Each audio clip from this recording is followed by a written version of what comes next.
Life process in living organism part 2.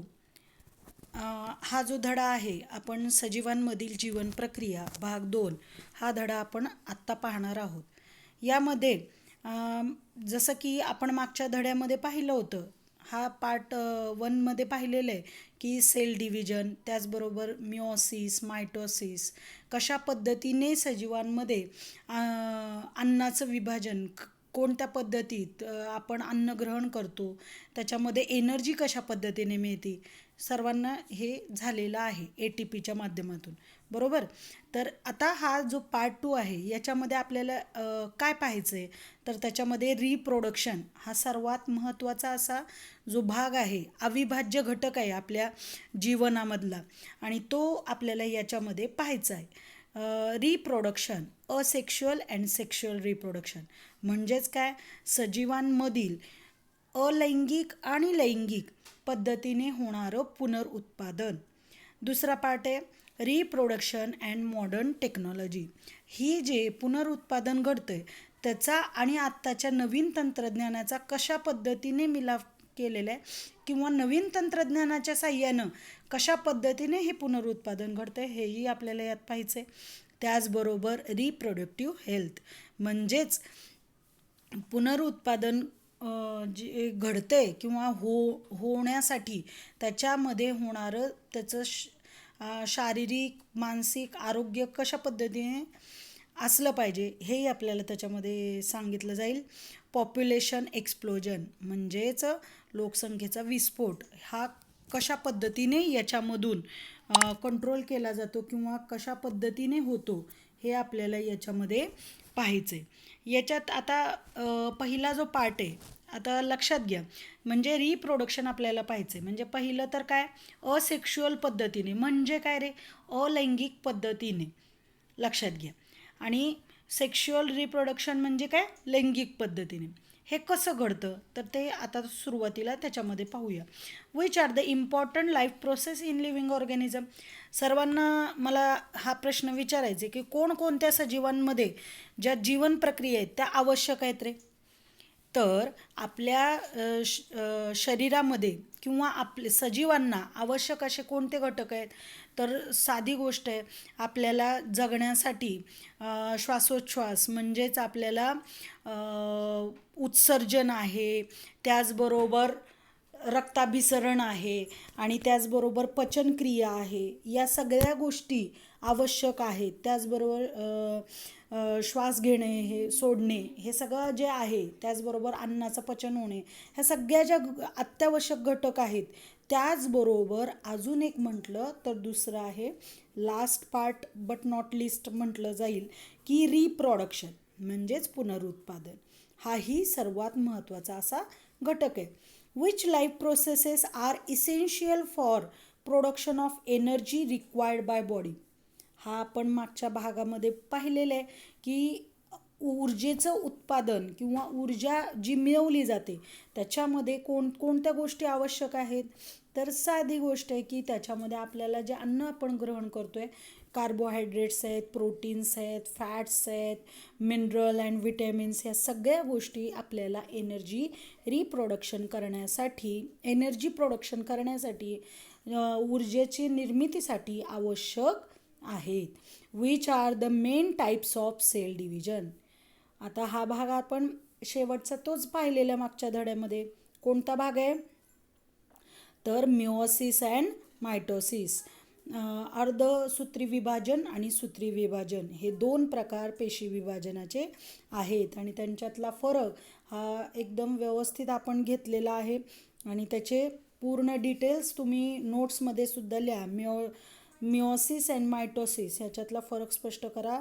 फार महत्त्वाचा असा भाग आहे, तो परीक्षेत सुद्धा येऊ शकतो. What is the role of chromosome in cell division. लक्षात घ्या, याच्यामध्ये क्रोमोसोम्सची काय भूमिका आहे, तो काय काम करतो, हे आपण सेल डिव्हिजनमध्ये डिटेल्स अभ्यास केलेला आहे. त्याच्यामध्ये आपण परत एकदा, तुम्हाला मागचे जर गरज वाटली तर मागचे व्हिडिओ परत पाहू शकता. म्हणूनच मी व्हिडिओच्या माध्यमातून तुमचे तास घेते हे कारण हेच आहे की हे व्हिडिओ तुमच्याकडे सेव्ह असतात मोबाईलमध्ये किंवा तुमच्या घरच्या कम्प्युटरमध्ये. म्हणूनच व्हिडिओच्या माध्यमातून घेते की हे परत तुम्हाला नाही आठवलं तर पाहता येतं आणि त्याचा अभ्यास करता येतो. हे विसरलं जाऊ शकत नाही. We have studied various life process in previous classes. आपण हे वेगवेगळ्या पद्धतीचे जे लाईफ प्रोसेस आहेत, जीवन प्रक्रिया ह्या ज्या आहेत आपण मागच्या धड्यामध्ये मागच्या वर्षीसुद्धा पाहिलेल्या आहेत. All those life processes that is nutrition, respiration, excretion, sensation and response etcetera. हे फार महत्त्वाचं आहे. कोणकोणते आहेत तर पोषण आहे, न्यूट्रिशन, रेस्पिरेशन म्हणजे श्वासोच्छ्वास, एक्सक्रिएशन उत्सर्जन, सेन्सेशन हा फार महत्त्वाचा भाग आहे की आपल्याला सेन्सेशन जे प्रत्येक गोष्ट घडते किंवा जाणीव होते ती आपल्याला जिभेच्या द्वारे आहे, डोळ्यांद्वारे आहे, नाकाद्वारे, गंधाद्वारे, हे सेन्सेशन हा पार्ट त्याच्यामध्ये मोडतो.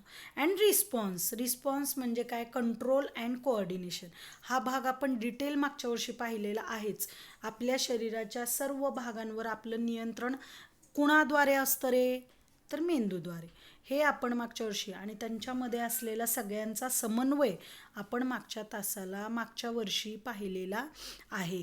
Etcetera are essential to each living organism to remain alive. Besides these life processes, one more life process occur in living organism. It is a reproduction. लक्षात घ्या, सर्वात जो शेवटचा हा जो भाग आहे की रिप्रोडक्शन हा सुद्धा तितकाच महत्त्वाचा आहे. However, reproduction does not help the organism to remain alive, but it helps to maintain the continuity of the species of that organism. याचा अर्थ असा आहे की हे पुनरुत्पादनाद्वारे आपल्याला फक्त त्याची प्रजातच म्हणजे तो कुठल्या आता कोंबडचं पिल्लू किंवा कोंबडी दाखवलेली आहे शेजारी, तर ती कोंबडीला जे पुढे त्या अंड्यांमधून जे तिचे पिल्लं बाहेर पडणार आहेत याचा अर्थ काय, त्याची नुसती तो तर जगतोच आहे पण त्याच्या पुढच्या पिढीला सुद्धा काय होतंय, त्यांची ही पुढची स्पेसीज म्हणजे त्यांची प्रजाती ही टिकून राहण्यासाठी मदत होते, मेंटेन राहते, ती टिकून राहण्यासाठी मदत होते. लक्षात घ्या, काही लाईफ प्रोसेसेस दाखवलेले आहेत शेजारच्या आकृतीमध्ये आणि त्याच्यामध्ये कशा पद्धतीने ABCD हे लाईफ प्रोसेस दाखवलेले आहेत. त्याच्यावरून काय दिसतं रे, आपल्याला 2 वनस्पती इथे दिसत आहेत A आणि C मध्ये. याच्यामध्ये ह्या वनस्पती एका वनस्पतीच्या मुळामधून दुसरे वनस्पती उगवलेली आपल्याला लक्षात येते. तर काही त्या सी डायग्रॅममध्ये असं दिसतंय की त्या वनस्पतीच्या मुळाबरोबर त्याचं जे फळ आहे ते फळसुद्धा त्याच्या खाली तिथेच उगवलेलं आहे, ते लक्षात येते. ती बी जी डायग्रॅम आहे त्या कोंबडीच्या पिल्लाचं अंड, तर तेही आपण दिसतंय. तर डी जी डायग्रॅम आहे ती आहे अमिबा म्हणू शकतो. त्याच्यामध्ये त्यांचं सेल डिव्हिजन कशा पद्धतीने होतं आहे ते दाखवलेले. हे सगळं सेल डिव्हिजन वगैरे हा असेक्शुअल म्हणजे अलैंगिक प्रजननाचा प्रकार आहे. आणि सेक्शुअल असेक्शुअल ह्याच्यातला फरक कसा आहे ते पण मी सांगणार आहेच आहे पुढे. ठीक आहे. What do we mean by maintenance of species? Maintenance म्हणजे काय तर त्याचा बॅलन्स, त्याचा समतोल राखला जातो. या प्रजाती कशा समतोल राखल्या जातील तर ते आपल्याला मी इथे पुढे सांगणार आहेच आहे की कशा पद्धतीने एखाद्या सजीवाला की त्याची प्रजाती आहे. आता माणूस किंवा आपण वन्य प्राण्यांमध्ये वाघ किंवा हत्ती घेऊया की हे वन्य प्राणी मधल्या मागच्या 10 वर्षाखाली असं म्हटलं जायचं की वाघ हे कमी होत चाललेले आहे, त्यांची संख्या कमी होत चालली आहे. याचा अर्थ काय, त्यांची प्रजाती ही काय होत चाललेली आहे, स्पेसीज ही नष्ट होत चाललेली आहे, ती कमी होत चाललेली आहे. कारण त्यांना त्यांचं मेंटेन ठेवता येत नाही, बॅलन्स ठेवता येत नाही. लक्षात घ्या, whether the new organism is genetically exactly similar to earlier one that has produced it. लक्षात घ्या, जी नवीन प्रजाती जन्म म्हणजे जेनेटिकली येणार आहे ती सेम टू सेम असते का रे? आपण आपल्या आईवडिलांच्या सारखे सेम टू सेम आहोत का? नाही. तर तसं असूही शकतं आणि नसूही शकतं. लक्षात घ्या. How determines whether the two organisms of species will be exactly similar or not. हे फार महत्त्वाचं. आपण मागच्या लेसनमध्ये सुद्धा हा पार्ट पाहिलेला आहे. एकाच आईवडिलांची मुलंसुद्धा सारखी दिसत नाहीत. खूप वेळा जुळी मुलंसुद्धा सारखी दिसत नसतात. तर ह्याचं कारण काय आहे हे आपण या धड्यामध्ये सुद्धा पाहणार आहोत. What is the relationship between the cell division and formation of new organism of same species by earlier existing organism. लक्षात घ्या. याच्यामध्ये आपल्याला असं म्हटलं जातं की हे जे सेल डिव्हिजन म्हणजे पेशी विभाजन होते आणि त्याचबरोबर जो नवीन तो जो जीव जन्माला आलेला आहे त्यांच्यामध्ये कोणत्या पद्धतीचं संबंध येतोय, तर तो काय आहे हे आपण पूर्णपणे या पूर्ण धड्यामध्ये पाहणार आहोतच. आता त्याच्यामध्ये प्रत्येक वेळेस सांगताना येईलच हे सगळे गोष्टी. ते फक्त त्यांनी सुरुवातीला आपल्याला कॅन यू टेल म्हणजे त्यांनी विचारले की हे तुम्हाला प्रश्न पडलेत का, तर हे पडले नसले तरी पण हे विचार करण्यासारखे आहेत. Formation of new organism of same species by earlier existing organism is called reproduction. फार महत्त्वाचं वाक्य आहे, याला अंडरलाईन करून घ्या. की हा काय प्रश्न आहे की एखादी नवीन जीव जन्माला येतो एक ठराविक प्रजातीचा, त्याच्यामध्ये त्या गोष्टीला काय म्हटलं जातं तर reproduction. Reproduction is the one of the various important characters of living organism. It is also one of the various reason responsible for evolution of each species. फार महत्त्वाचं आहे.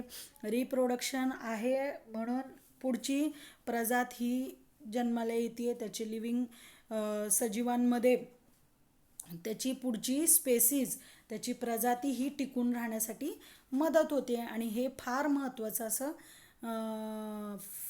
काय म्हणता येईल इव्हॉल्युशन म्हणजेच आपल्या या उत्क्रांतीमधला सर्वात असा महत्त्वाचं असं कारण आहे ही टिकून राहण्याचं. In living organism reproduction occurs mainly by two methods. फार महत्त्वाच्या दोन पद्धती आहेत या रिप्रोडक्शनच्या आणि तेच सुरुवातीला सांगितलं होतं. पहिली आहे असेक्शुअल, दुसरी सेक्शुअल रिप्रोडक्शन, अलैंगिक आणि लैंगिक प्रजनन. आता त्याच्यातला पहिला पार्ट जो असेक्शुअल रिप्रोडक्शनचा आहे तर तो आपण आता पाहतो आहे. तर त्याच्यामध्ये पहिला पार्टमध्ये process of formation of new organism by an organism of same species without involvement of gamete is called asexual reproduction. फार अंडरलाईन करून घ्या आणि परीक्षेत हा प्रश्नही असतोच. जसं मिओसिस मायटोसिसमधला फरक आहे तसंच asexual reproduction and sexual reproduction यामधलाही फरक विचारला जातो. तो फरक नाही येऊ दे, त्याच्यावर तुम्हाला जरी एखादं टीप किंवा नोट्स म्हणून नोट दॅट किंवा त्याची डेफिनेशन आली तरीही तुम्हाला लिहिता आली पाहिजे. तर एकदम सोपं आहे हा की ज्याच्यामध्ये कोणत्याही involvement without involvement of gamete. लक्षात घ्या. आपण मागच्या धड्यामध्ये पाहिलेलेच आहेत. गॅमेट्स म्हणजे काय, जे जर्म सेल्स असतात ते मेल गॅमेटमध्ये असतात. फिमेलमध्ये कुठले सेल्स असतात तर एक सेल असतात. यांना काय म्हणायचं गॅमेट्स, बरोबर का नाही. आणि हे कुठे असतं तर सेक्शुअल रिप्रोडक्शनमध्ये. आणि ह्याच्यामध्ये असेक्शुअल रिप्रोडक्शनमध्ये विदाऊट इन्व्हॉल्वमेंट ऑफ गॅमेट्स म्हणजे याच्यामध्ये कोणत्याही प्रकारच्या या जनुकांचा सहभाग नसतो. ज्या प्रोसेसमध्ये आणि तो नवीन जीव जन्माला येतो त्या प्रोसेसला असेक्शुअल रिप्रोडक्शन असे म्हटलं जातं. As this reproduction does not involve union of two different gametes, the new organism has exact genetic similarity with the reproduction organism. This is uniparental reproduction and it occurs by mitosis cell division. हे फार महत्त्वाचे point आहेत, लक्षात घ्या. हा युनिपॅरेंटल production आहे, म्हणजे एकच त्याच्यामध्ये जीवाचं महत्त्व आहे. आई आणि वडील दोघांची इन्व्हॉल्वमेंटची गरज नाही आहे. याच्यामध्ये जो पॅरेंट असतो, जो पालक असतो, तो सिंगल असला तरीही चालतो. इट ऑकर्स बाय मायटॉसिस, फार महत्त्वाचं आहे. ह्याच्यामध्ये काय आहे, मायटॉसिस सेल डिव्हिजन आहे आणि त्याच्यामधून होतं असेक्शुअल. म्हणजे सेक्शुअलमध्ये कसं असेल रे मग, मिओसिस असणार आहे. आणि ह्याच्यामध्ये युनिपॅरेंटल होता, त्याच्यामध्ये युनी नसणार आहे. हे फरक लगेच लक्षात येतो. आणि दुसरी गोष्ट की new organism has exact genetic similarity with the reproductive organism. म्हणजे काय, जो नवीन जीव जन्माला आहे तो मूळ प्रजातीच्या सेम टू सेम दिसणारा असणार आहे, एक्झॅक्ट सिमिलर दिसणार आहे. म्हणजे ह्याच्यामध्ये फरक काहीही असू शकत नाही. Absence of genetic recombination is a drawback whereas fast process is advance of this reproductive method. म्हणजेच काय, ह्याच्यामध्ये कोणत्याही प्रकारचा जेनेटिक रिकॉम्बिनेशन होऊ शकत नाही. हा त्याचा काय म्हणता येईल, फायदा नाही आहे, तो तोटा आहे पूर्णपणे. तर काय तोटा आहे की त्याच्यामध्ये कोणत्याही प्रकारचं जेनेटिक रिकॉम्बिनेशन, कुठलाही फरक नसणार आहे. जसे पॅरेंट आहे तसाच त्याचा न्यू ऑर्गॅनिझम, न्यू बॉर्न झालेला. आणि याच्यामधला फायदा असा आहे की फास्ट प्रोसेस असते ही, एका वेळी 10-15 असे किती असू शकतात. ही फास्ट प्रोसेस असते रिप्रोडक्टिव्ह मेथडची. हे एक फायदा आहे, एक तोटा दाखवलेला. आणि असेक्शुअलचं ह्याच्या विरुद्ध आहे की त्याच्यामध्ये जेनेटिक रिकॉम्बिनेशन असतं आणि प्रोसेस मात्र थोडी स्लो असते. हे सेक्शुअल रिप्रोडक्शनचा भाग आहे. राहिलेला म्हणजे पुढचा जो असेक्शुअल, हे सेल्युलर ऑर्गॅनिझम, परत आपल्याला त्याच्यामध्ये मल्टिपल सेल्युलर ऑर्गॅनिझमचं पण पाहायचं आहे. तर हे जो भाग आहे हा मी पुढच्या तासाला उद्या आपल्याला पाठवणार आहे. अभ्यास करा, नोट्स लिहा.